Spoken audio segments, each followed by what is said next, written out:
Hello there. From Senator Chiregai's presidential term limit memoranda that has provoked trouble to the challenges that Kenyans are facing in accessing identification cards. Hello, I am your host, Mboya, and this is Prime Edition. But first things first, our top stories.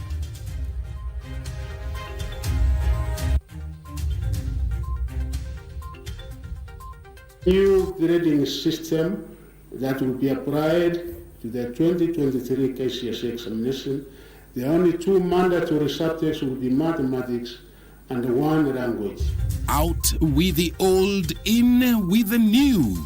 Reprieve for learners as Ministry of Education announces a new examination grading system. Changing the health story. Shift to preventive healthcare takes shape. Just how many community health promoter kits were launched? We will give you the number. Funding KBC strategy to turn around the national broadcaster KBC before the National Treasury.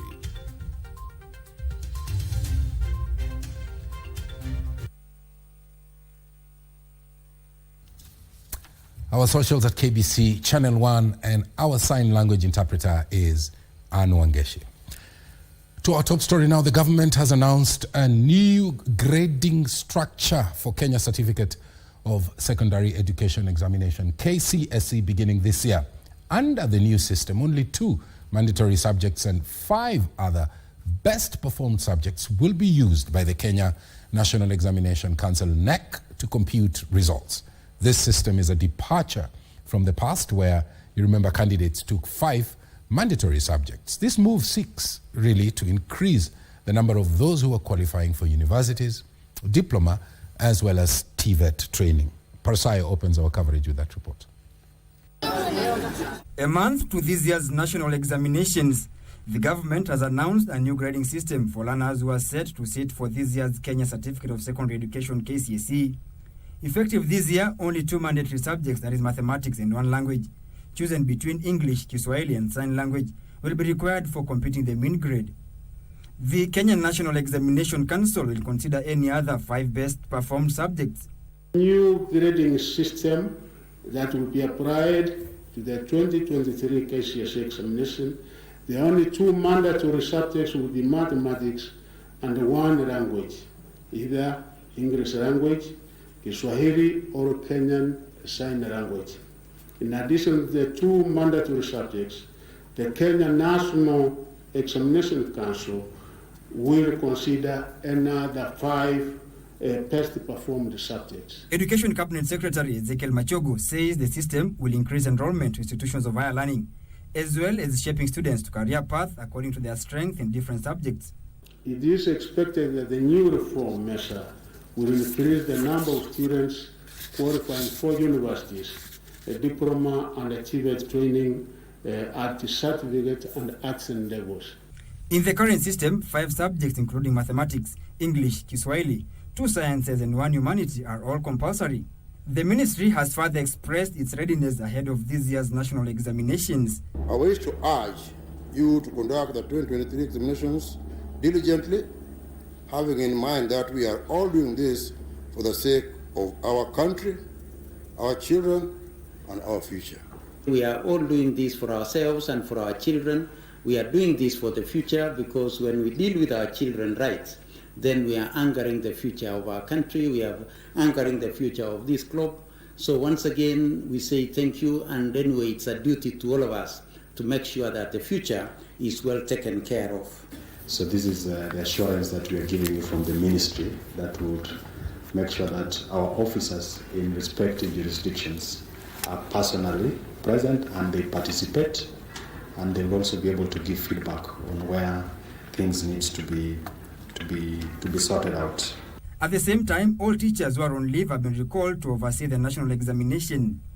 All TSC field officers who are currently on leave must resume duty on October 16th, 2023. The Kenya Certificate of Primary Education and Kenya Primary School Education Assessment will begin on October 30th and end on November 1st, while the Kenya Certificate of Secondary Education will begin on November 30th and end on November 24th, 2023.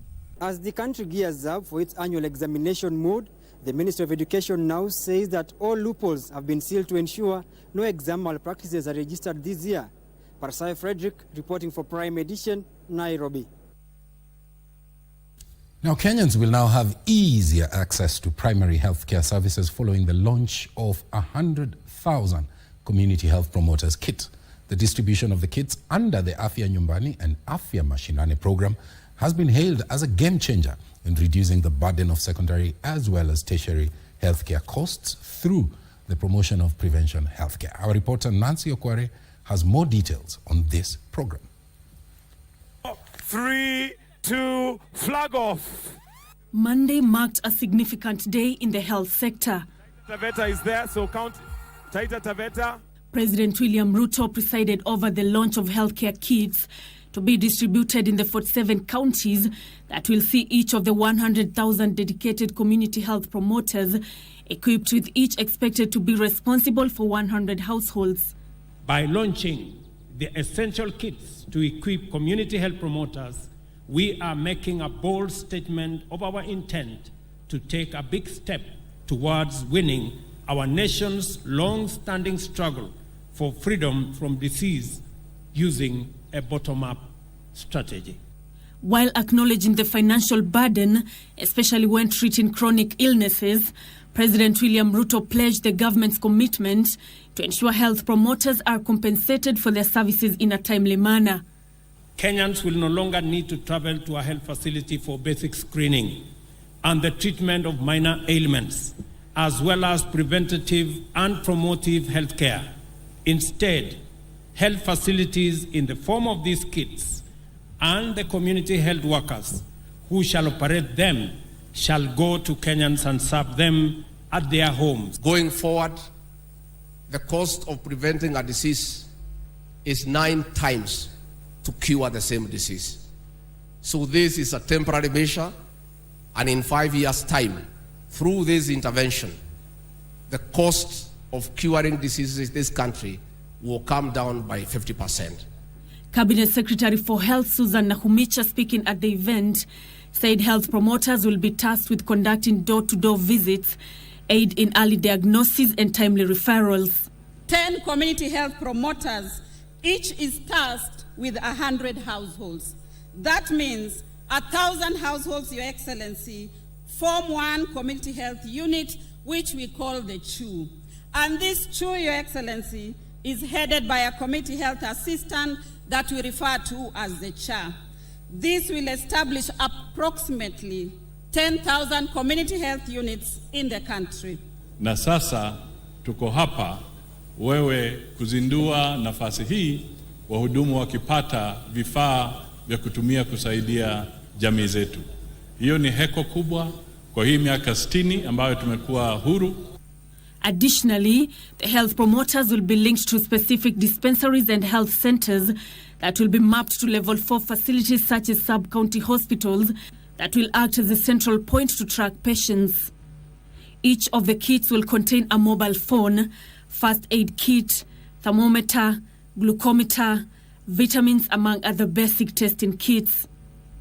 The National Assembly has in the meantime been urged to expedite the consideration of the 4 health bills, including the Primary Healthcare Bill of 2023, the Digital Health Bill of 2023, the Facility Improvement Financing Bill of 2023, and the Social Health Insurance Bill of 2023. Nancy Okware, Prime Edition. You are watching Prime Edition. KBC's turnaround strategy awaits cabinet approval. All that coming up after this first break. Stay with us.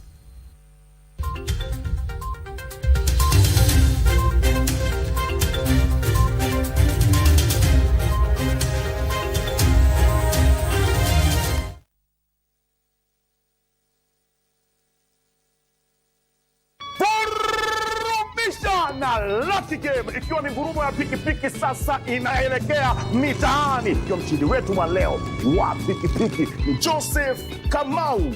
Delivery tutaifanya.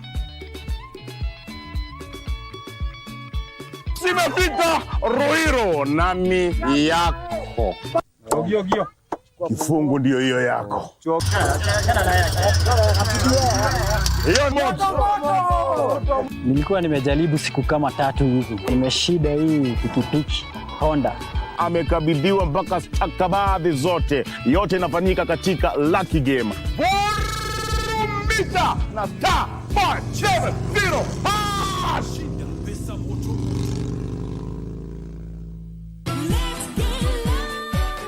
Nani kuna. This is Request, the biggest producer in Kenya, the hope of Kenyan music, and you are tuned into Grapevine.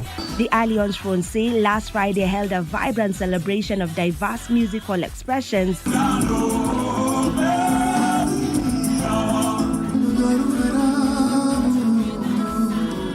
Magazine Awards Afrima last week unveiling the winners of its various award categories for the year.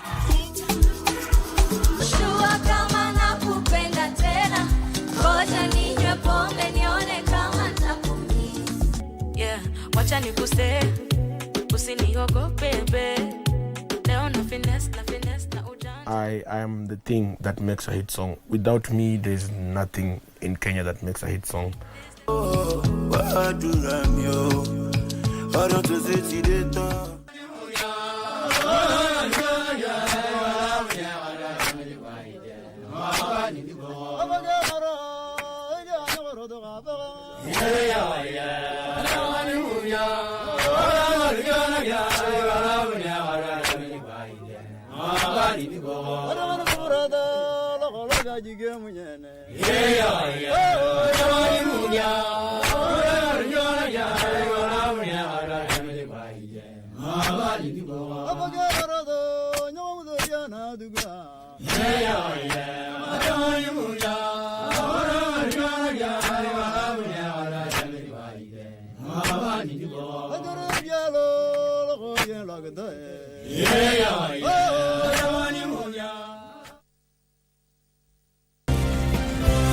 You want me to stay here?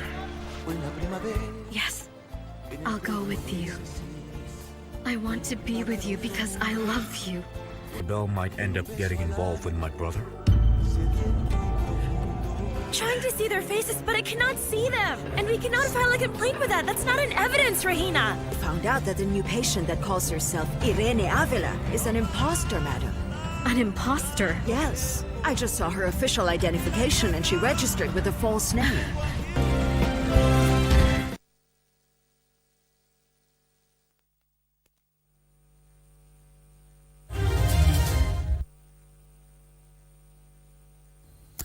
Welcome back. Now, the Inter-Religious Council of Kenya has proposed the removal of boundaries delimitation function from the IEBC.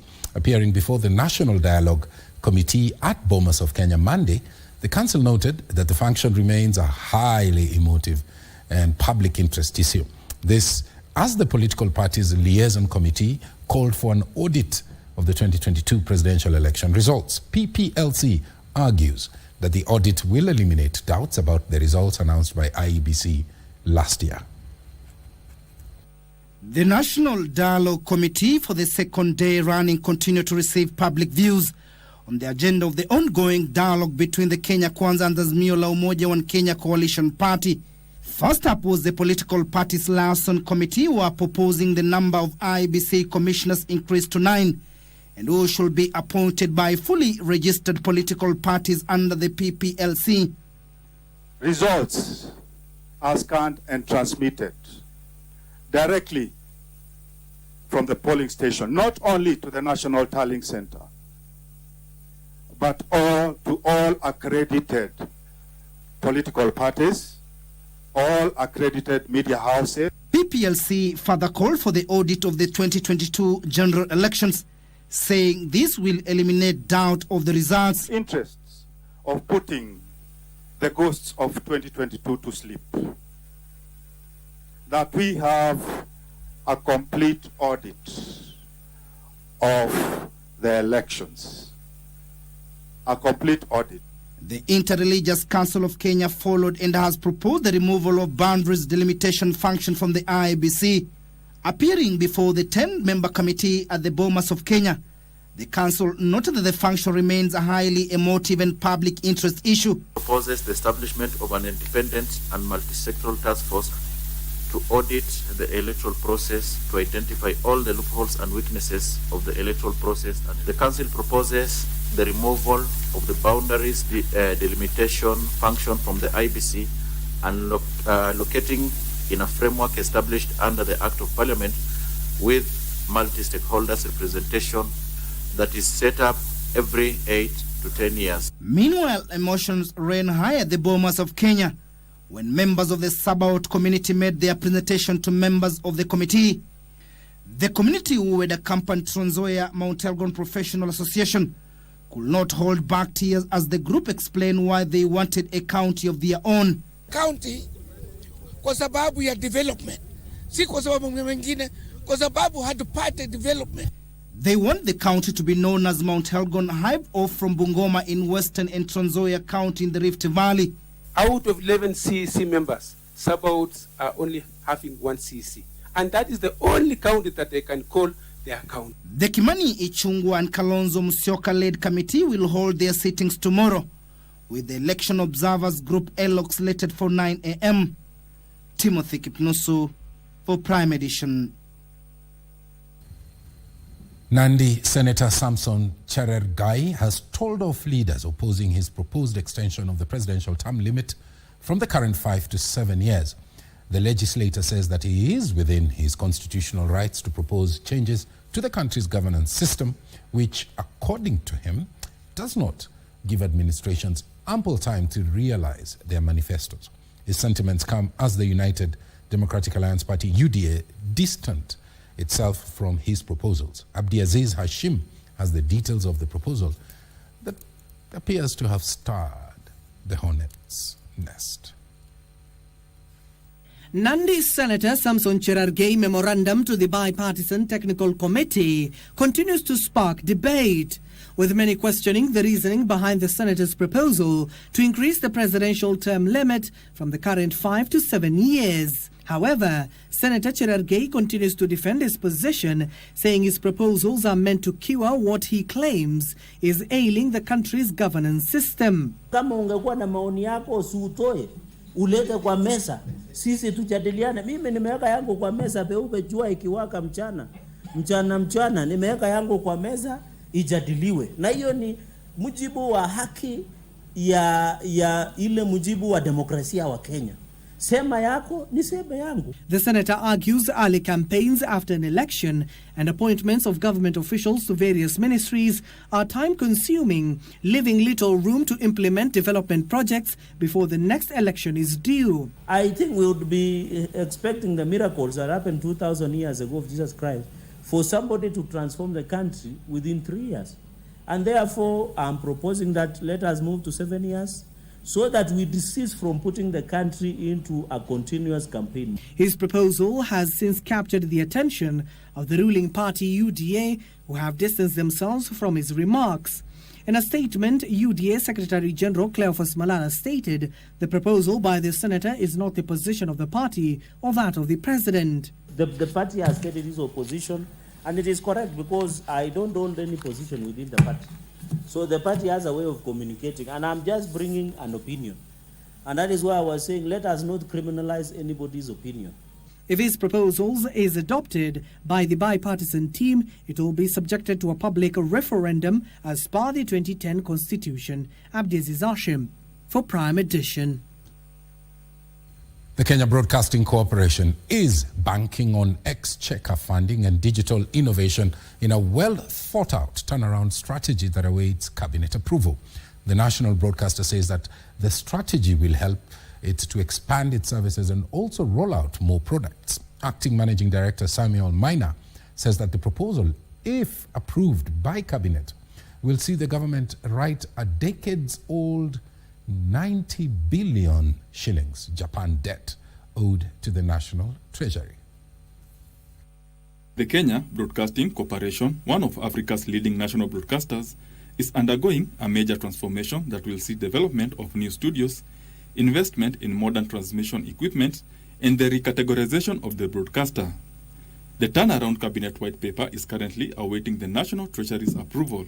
KBC, together with parent ministry, have developed a cab memo that seeks to address historical debts, among them transformation strategy. KBC Acting Managing Director Samuel Maina says part of the proposal is the government of Japan's debt write-off, which dates back more than 3 decades. The debt that was guaranteed by the National Treasury was to help the corporation migrate from medium wave to frequency modulation technology. The loan was granted in 1989 under Government of Kenya guarantee. KBC became unable to pay the loan due to cash flow constraints caused by competition in the market as a result of liberalization of electronic industry in Kenya in 1990s. The debt that has ballooned to 90 billion shillings continues to weigh down its bottom line. The debt has been a subject of various conversations after the acquired equipment turned out to be obsolete within 5 years. In a span of less than 5 years, the loan is big, attracting more interest, and the machines are not being used. Chairman, can I get response on those? Questions have to be asked. Was it dumping of technology that the developed world knew is coming to an end? Why? You cannot have a technology, despite how quick technology is moving, being used for 5 years, and then you are left with a burden. KBC says it is on a recovery path after signing partnership agreements with various ministries. The national broadcaster is also planning to automate its advertising and terrestrial payment services for efficiency and accountability. With that mitigative step taken to write off this from the books, is the KBC Corporation able to come out of the woods? If you own a TV and you are in our system, when you haven't paid, the system switches you off. Currently, Chair, we have a huge debt with television stations that's about close to 200 million. Much of it was accumulated during the COVID period when many TV stations were not making money. The KBC Acting Managing Director told the National Assembly's Social Services, Administration and Agriculture Committee that the corporation is working to claw back its market share, which has dwindled in the past due to underinvestment in modern broadcasting technologies. Benson Drioba reporting for Prime Edition. Now, the Turkana County leadership has appealed to the Senate to intervene in improving the infrastructure network leading to Lake Turkana Wind Power Project to enable residents benefit as well as boost tourism. County Assembly Speaker Chris Nakuleu said that the potential of Lake Turkana and many other local destinations remains untapped, costing the national and county governments millions of shillings worth of lost revenue. Here is that report.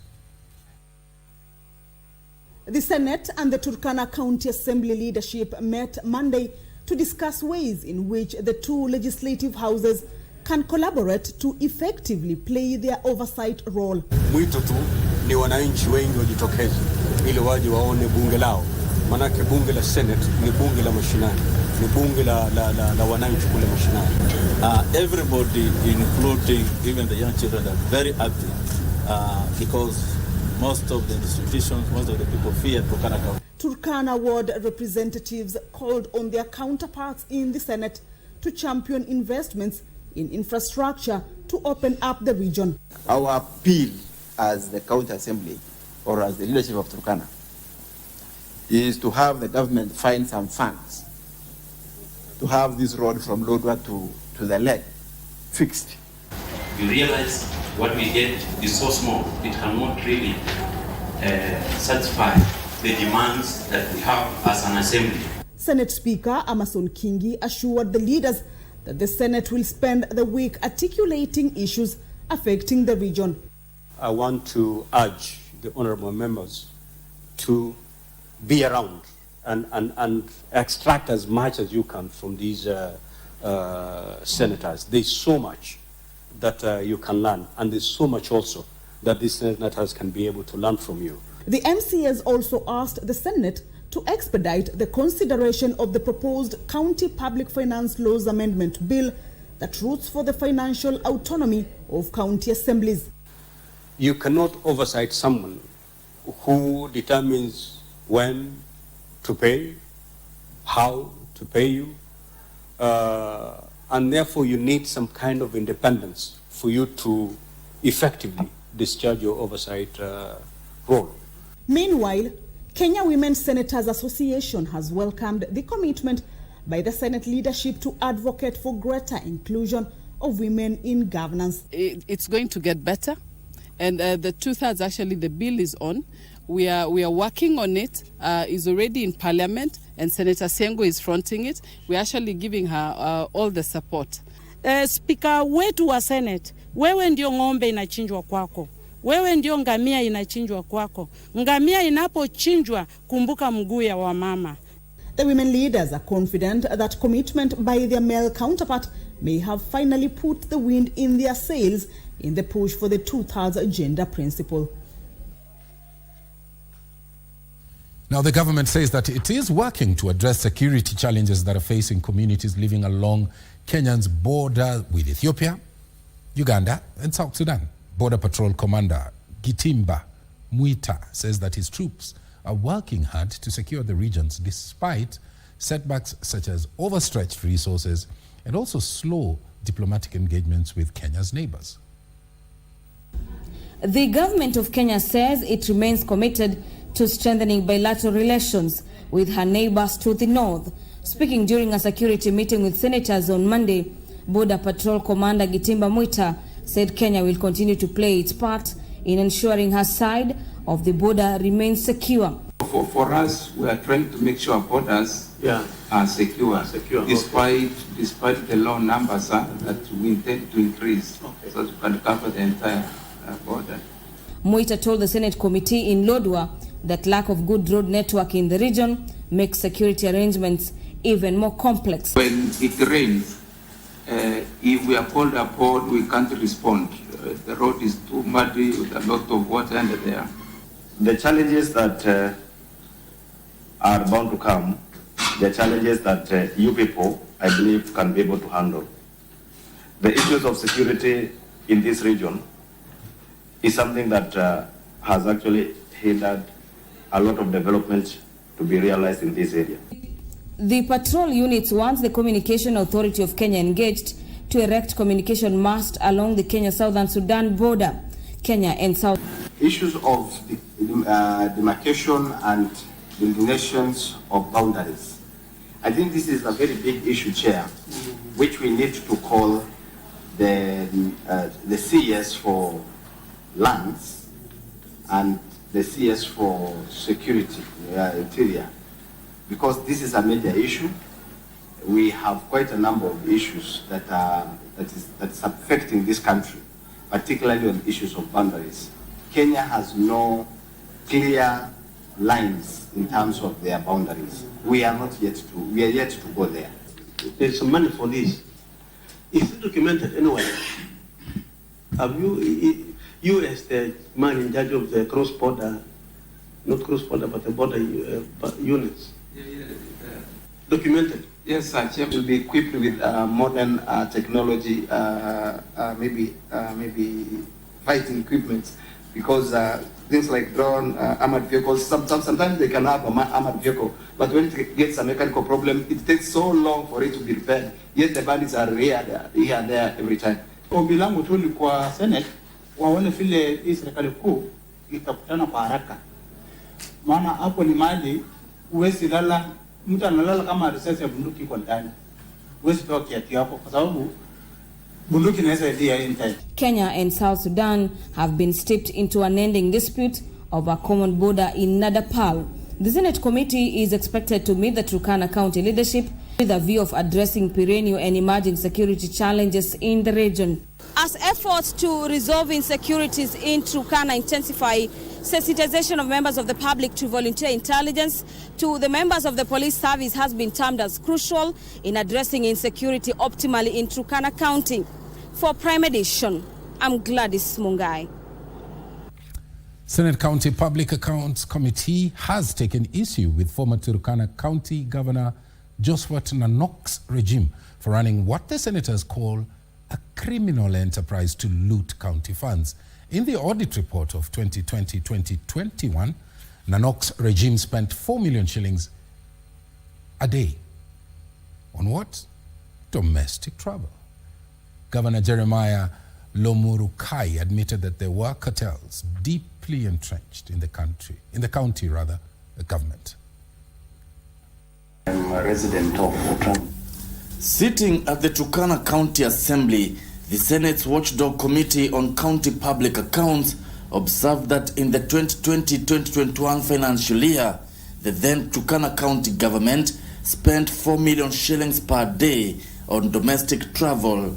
They spent 1.2 billion on development, because devolution is supposed to be about development, but spent 1.45 billion on domestic travel and subsistence. This financial year, there was COVID. So there were no conferences and workshops. About what really happened during my predecessor's time is what we have inherited. I may be having my intention actually to turn things the other way around. Further, the committee observed the former regime was inflating expenditure, especially on payroll and other personal payments. The Office of the Auditor General indicted the Josephat Nanox regime of failing to account for 441 million shillings irregularly paid to staff. What was this 44 million shillings going on? You have inherited a county as the chief executive. What have you found? You should be able to tell the committee that this question was flagged because there were no supporting documents. This money was paid to people who don't exist, or there were malpractices in the HR department, and this is why we formed the task force. Being an issue that we inherited as a governor, a new governor who came in, I tried to actually appoint a task force to really try to audit and give us a proper narrative on the usage of funds as it relates even this 44 million. Incumbent Governor Jeremiah Lomurukai admitted there were cartels in the county government, and he was putting measures in place to clean the system. I found, you see, the system was completely rotten. I had to try to reshuffle the team so that we have maybe accountants that existed from various ministries come to others, so that there is a bit of sanity in the process, because there's so many cartels in the system, and you can't remove them. You need to deal with them. But the reshuffling was one process that I. The governor further told the senators that his administration inherited seemingly inflated pending bills. Turkana County Governor Jeremiah Lomurukai is however assuring senators that his regime will ensure prudent use of public resources for development of the marginalized county. Bishop Kiwashira, Prime Edition, Turkana County.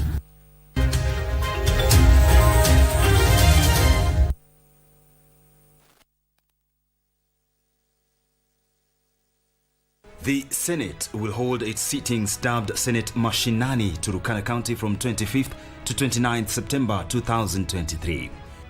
This is in line with Article 126 of the Constitution that allows a sitting of either House of Parliament to be held at any place within Kenya and at any time that the House appoints. The sittings will highlight the critical role the Senate plays in the interlinkage between the national and county levels of government and enhance the interaction between the Senate and county government as a means of bringing the Senate closer to the counties and the general public. The sittings will promote the role and work of the Senate and enhance public awareness regarding the business of the Senate and Parliament in general. Senate Mashinani will also highlight existing and new opportunities in the legislative process, besides developing capacity and strengthening partnership at the county level of government. The Senate invites members of the public to meet and interact with their senators and follow deliberations of the Senate during the sittings. The scenic cradle of mankind, reincarnated to play cradle to devolution. Senate Mashinani welcomes you home. 1 year in office, 23 ministries. Time to review the journey in implementing the bottom-up economic transformation agenda. What is your assessment of the government's performance? Will they ace the performance test? Tune in to KBC News at 9 p.m. for the government scorecard.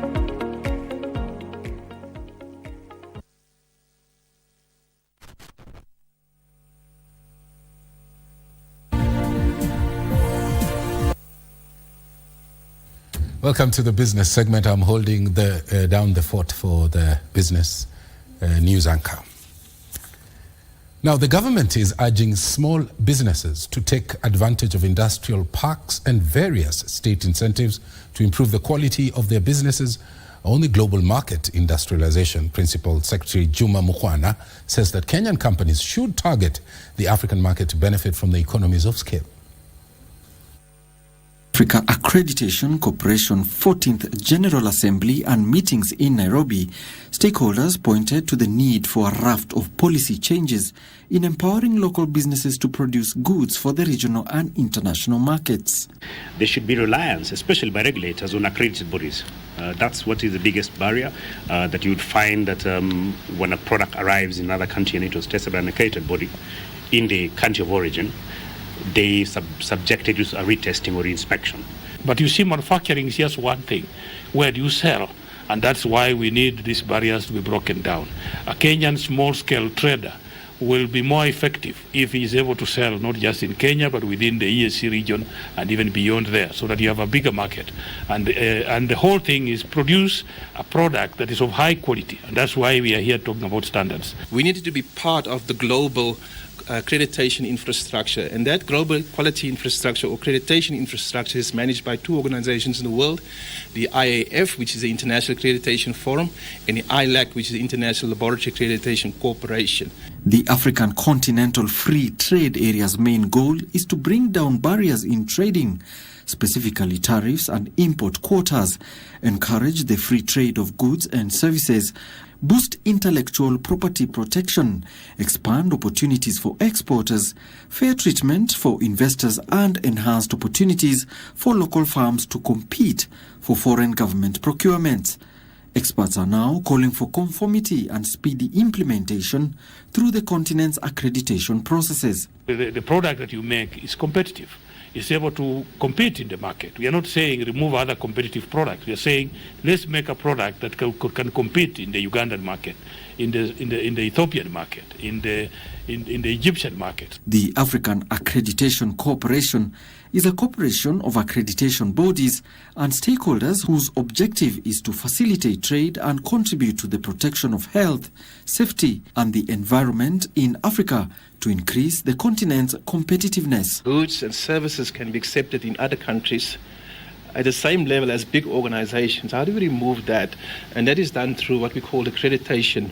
Accreditation provides the confidence that the goods and services produced by SMEs or big countries is reliable, and it can actually meet the necessary requirements, the standards, the regulations, etc.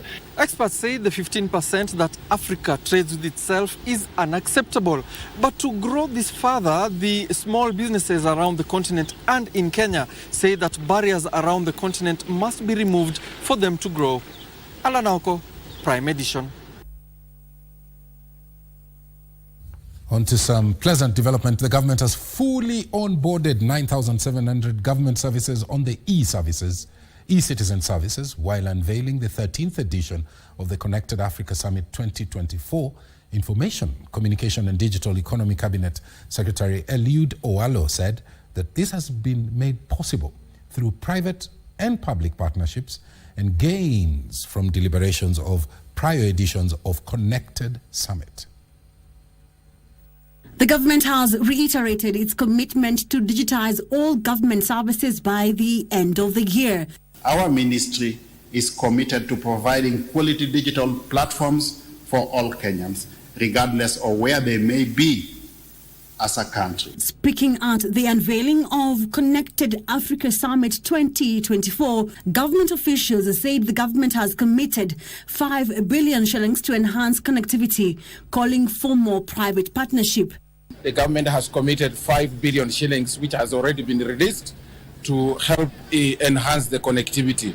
And so we are on course, but we still want a couple of private people, partners to come on board and help us enhance it. What we are looking at is how to ensure that we have connectivity across the country. We piloted new solutions, including now using satellite, low orbiting, low Earth. The Connected Summit 2024 will be an opportunity to share ideas as a continental, further creating a learning platform for Africa in the technology space, according to Stanley Kamanguya, CEO, ICT Authority. We want to give an opportunity to all our partners in the private sector and also our young people doing innovations to be able to have, a bigger audience. In addition to that, we want to take the opportunity to also learn from what other countries are doing. You are aware that the world is today one global village because of technology. It will be an opportunity for us to share ideas. It will be an opportunity to enhance the thought process for Africa in the digital space as a continent. The summit, slated for 2nd to 5th of April next year, will build on the gains of Connected Kenya Summit, which has run for the last 12 years. The Continental Summit seeks to drive Africa's access to ICT and innovation as it opens up for intra-Africa trade through the African Continental Free Trade Agreement, after focusing on the digital economy. The agreement, which has so far been ratified by over 47 African countries, is expected to leverage ICT and the digital economy to boost trade across the continent while creating new opportunities for the continent's growing youthful population. Wairi Mujenga for Prime Edition. The gates are now open for the public for this year's agricultural show for day one of the week-long Nairobi International Trade Fair, witnessing exhibitors in the final stages of their preparations. Nairobi International Trade Fair chairperson Joseph Mugo says that the show has attracted over 300 exhibitors and a record 30 international exhibitors as the show gains momentum from the COVID-19 pandemic. The premier event, hosted by the Agricultural Society of Kenya and supported by various government agencies, is traditionally a bustling hub of activity. However, today's subdued atmosphere suggested that the fair's peak energy is yet to be unleashed as exhibitors rushed to finalize on their preparations. Themed promoting climate-smart agriculture and trade initiatives for sustainable economic growth, the Nairobi International Trade Fair at Nairobi's Jamhuri Showground, the chairman says, has attracted 350 exhibitors with a further estimation of drawing up to 500,000 visitors during its week-long run. People are not able to grow enough food to sustain themselves. The country itself is not able to sustain itself for economic growth because we are growing food not in a technologically approved manner. As a result of that, the harvest in the chambers, in the farms, is not very good, and that is what now our focus is. Mugo says the Nairobi International Trade Fair remains a beacon of innovation and technology in trade and agriculture as the country gears for climate-smart agricultural technologies. We want farmers, traders to come here and exhibit their technology to the showgoers so that they can be able to shift to a smart, this is what we are calling the smart agriculture, so that we can be able to move forward and improve our economy in this country. The trade fair has successfully brought together both the public and private sectors with a strong emphasis on fostering collaboration among various players in different sectors. The show will continue tomorrow with Livestock Day. The Nairobi Trade Fair isn't just an event, it's a celebration of Kenya's agricultural and trade prowess. So if you're a trader, a farmer, an innovator, or just someone interested in the agriculture sector, then this is the place to be. Trevor Nyendo for Prime Edition, Nairobi. The Kenya Bureau of Standards, in partnership with the World Trade Organization, has rolled out a training program that seeks to improve compliance standards for exported goods.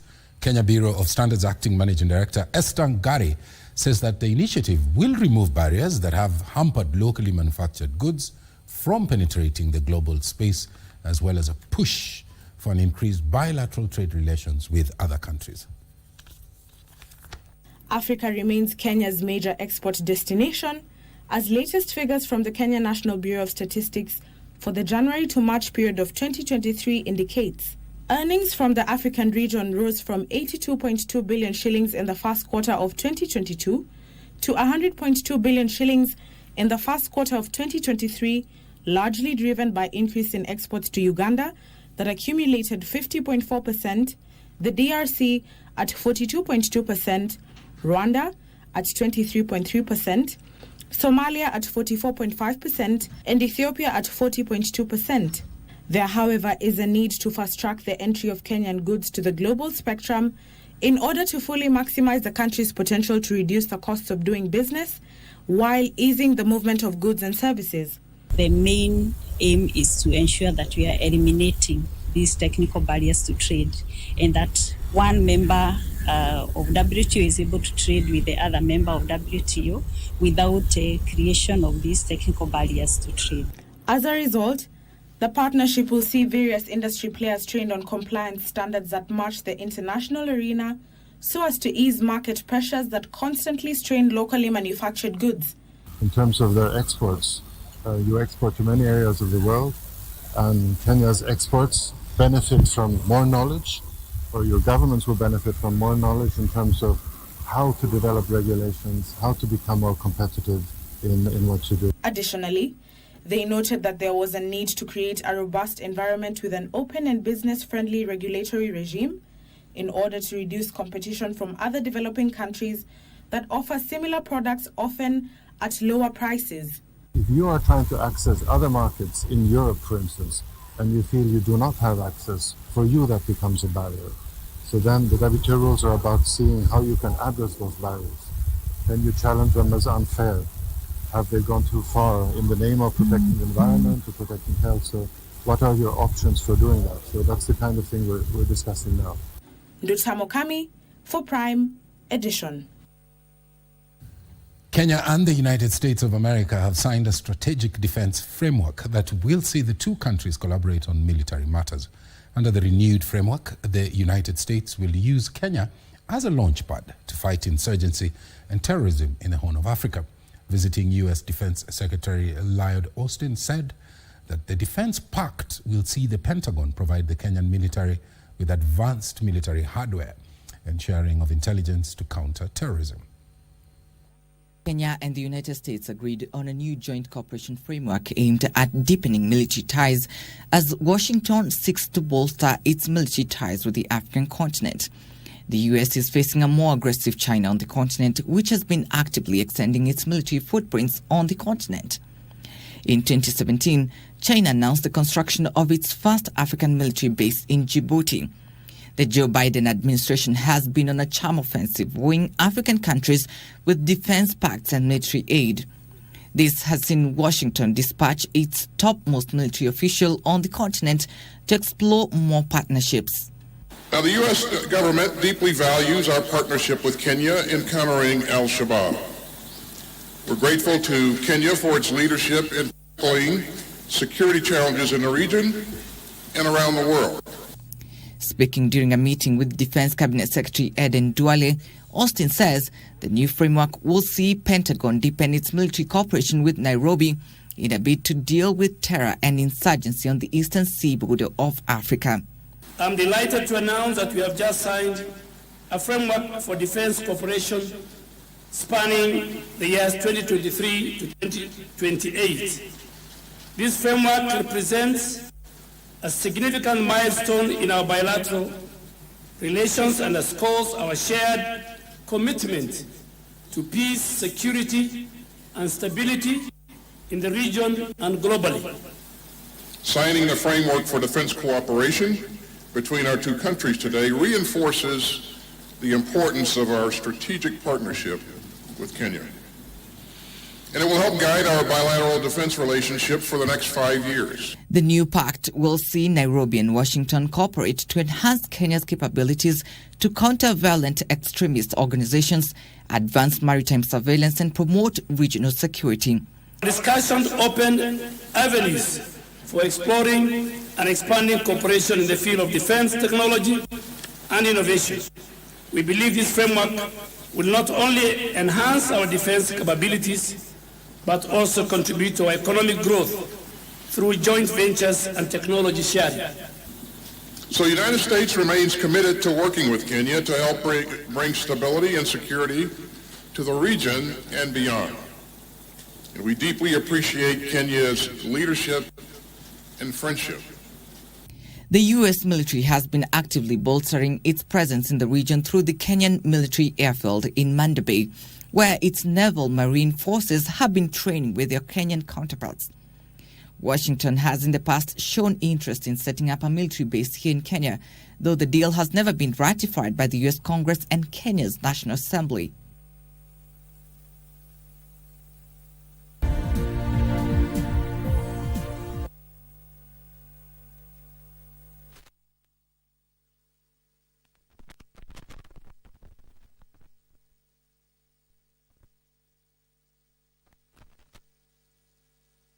The Senate will hold its sittings dubbed Senate Mashinani, Turkana County from 25th to 29th September 2023.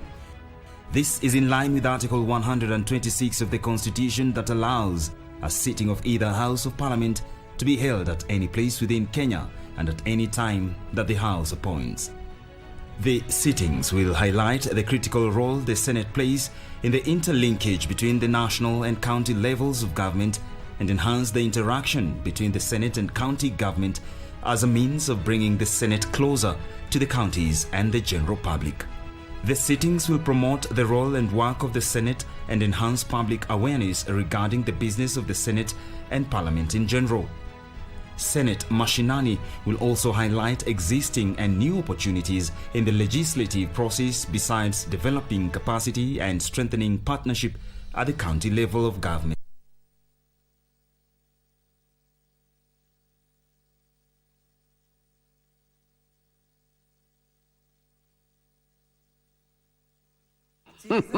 Tuache kudanganyana. Hapa mali safi, mali mbichi, kijani kibichi. Tuko Lucky Game, tunashibishana. Dial *570#.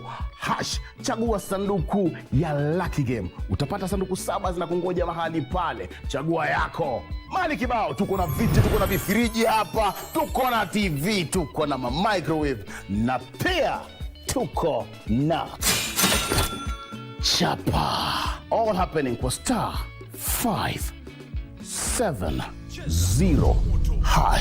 Jishibishe.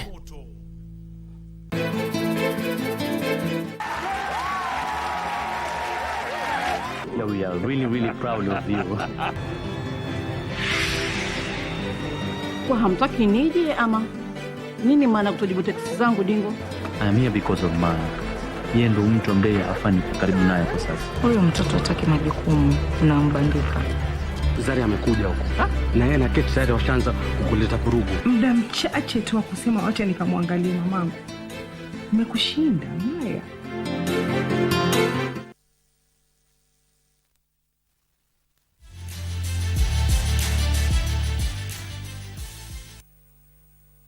A very good evening to you. My name is Daniel Wahome and welcome to Prime Edition Sport. The national women's soccer team, the Harambee Starlet, are optimistic of beating Cameroon tomorrow and qualifying for the next stage of the 2024 Women's Africa Cup of Nations qualifiers. The team had a light training session today at the Nyayo National Stadium, ready for tomorrow's match, scheduled to be played at 3 p.m. Kenya has a chance of going through the second round of the qualifiers if they beat Cameroon by a 2-goal margin or 1-0 and triumph on penalties. Feeling iko high kwa camp, spirits ziko high kwa camp. Wasichana wanajisukuma.